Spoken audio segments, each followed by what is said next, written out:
Hoje o nosso tema de atenção é finalidades da leitura, tá? Por que lemos? Ou quando a gente já chega no porquê lemos é muito bom, tá? Na maioria das vezes a leitura é para quê, tá? O para quê é um porquê mais pobre, gente. É um porquê de causa eficiente.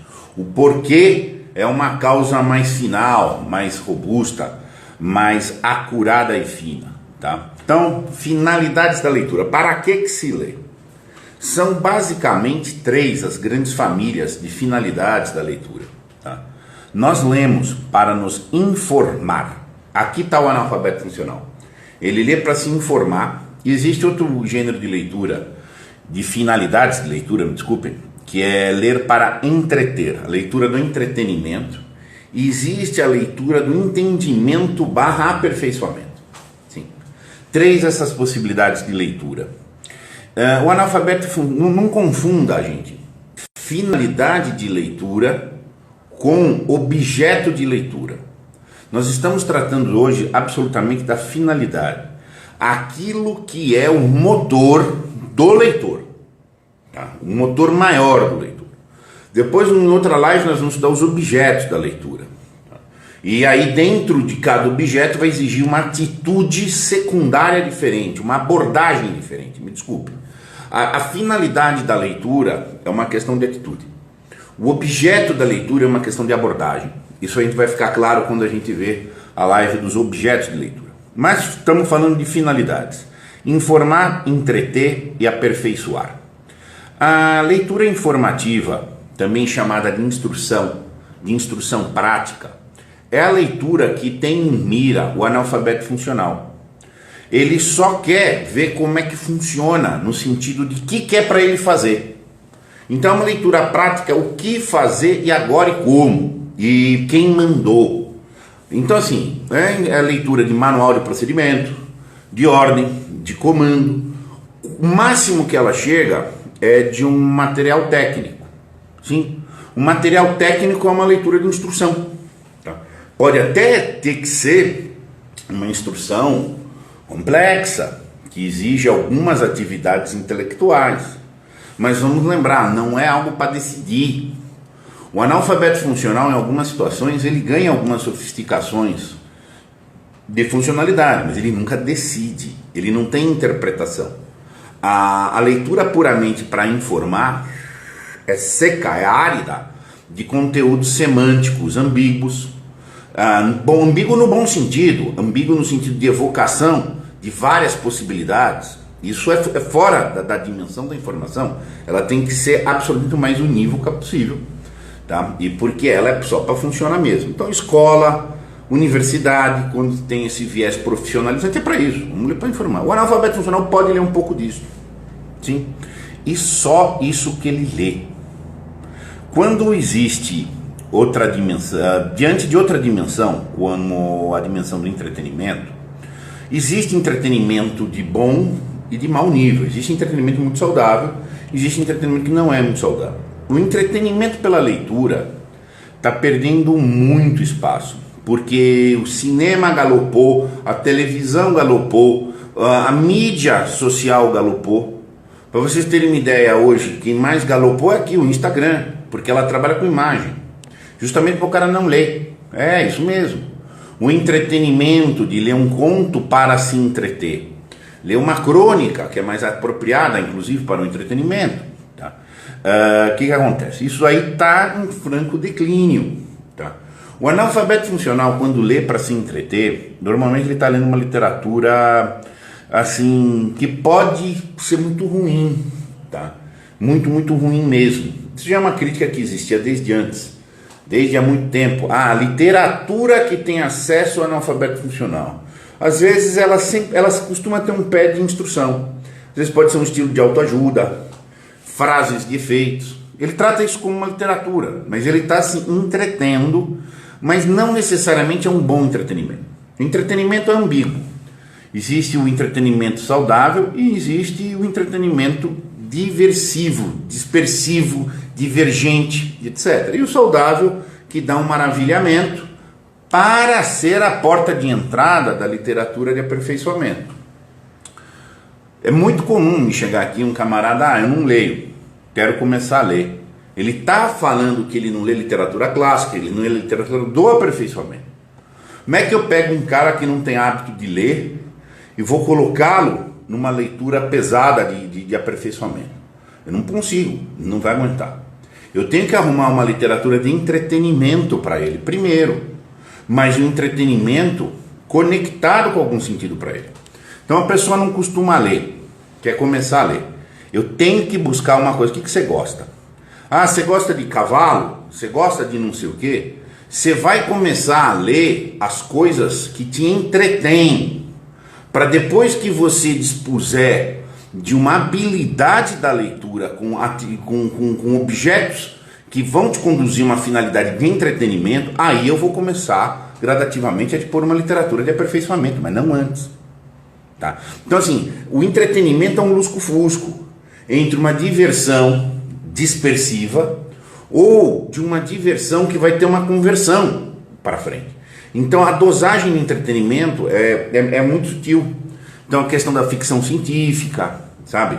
Literatura fantástica. Então assim, tem que ter um certo discernimento com isso. Tá? E aí vai ter a leitura que é para entender ou dita para aperfeiçoar.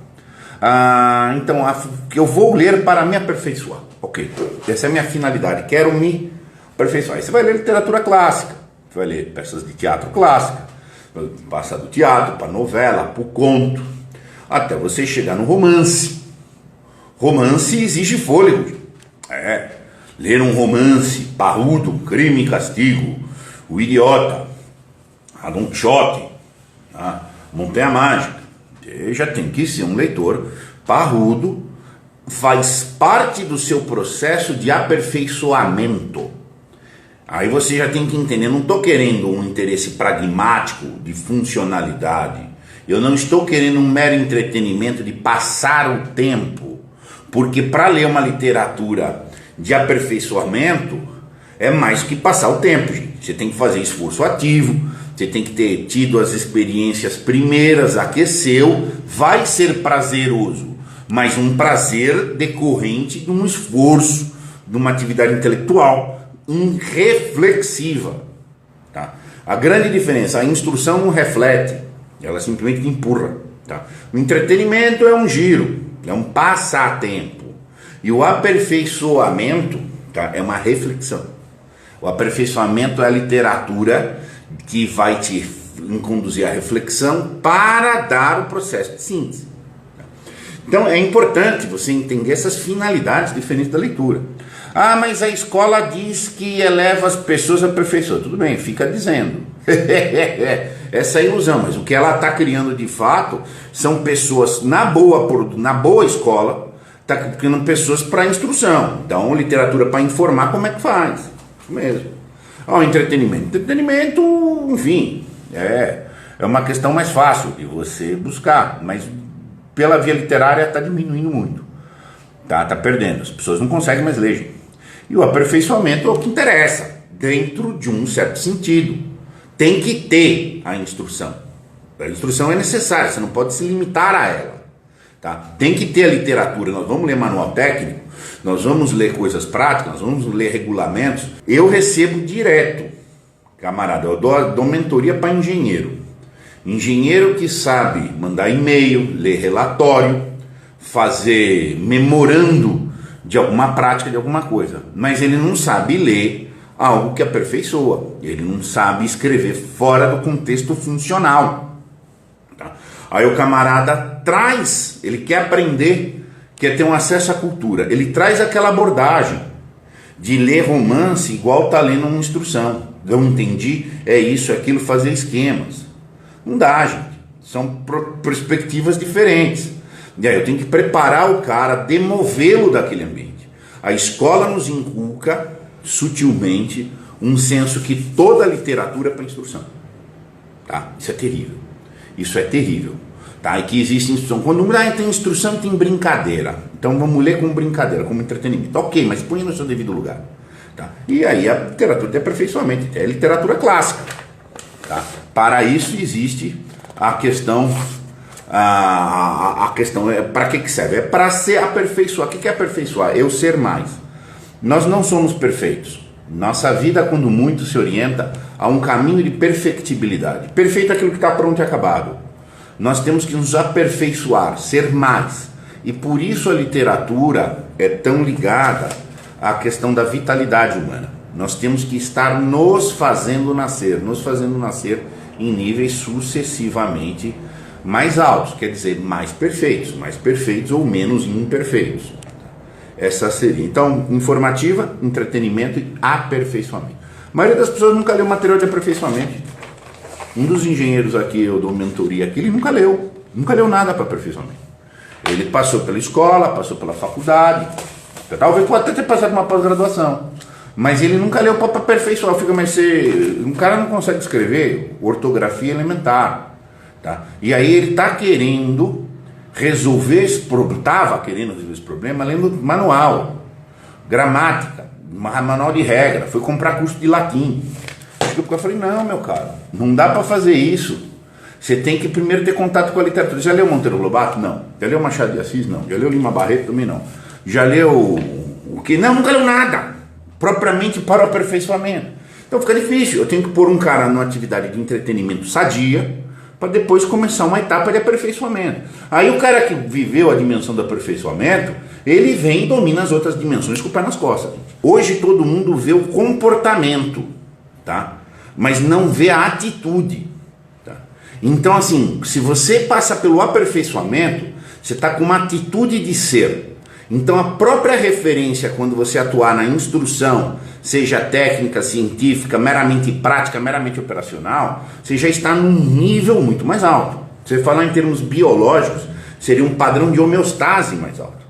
De maneira que as suas ações são diferentes. Isso aí é ação decorrente de atitude. É diferente de comportamento. Você se aperfeiçoa, você sabe que se aperfeiçoou, quando você começa a ver mais possibilidades. A instrução, a técnica, como ela tem uma tendência a uma univocidade, a uma conformação, tá? Você não vê muita possibilidade. A pessoa tecnicalizada, ela vê um caminho, conformidade. Uma pessoa aperfeiçoada, quanto mais aperfeiçoada ela vai, mais possibilidades ela vê, mais criatividade ela tem. Ela efetivamente vai ter o engenho. Isso para um engenheiro é fundamental. Um engenheiro, hoje a gente trata engenheiro como técnico. Engenheiro é o que tem um engenho, é que tem solução de adequações de coisas. O trabalho do engenheiro é sintetizar coisas. O aperfeiçoamento é um eu diferente, mais que um algo diferente. Se eu me aperfeiçoo, eu sou outro. Eu me diferencio. E por isso o aperfeiçoamento, muitas vezes, ele é inibido. Porque você tem que deixar ser quem você é. O analfabeto funcional tem um problema de se aperfeiçoar. Por quê? Porque ele já vem de um problema, de um medo de liberdade. Uma das soluções clássicas do medo de liberdade é um conformismo à rotina. Tá? E na medida, por isso o cara não aperfeiçoa, ele precisa daquilo ali como um lenitivo da existência. Então, se você vai se aperfeiçoando, a rotina não vai cabendo. É, isso mesmo. Como é que sabe que o cara está aperfeiçoando? A rotina não cabe mais.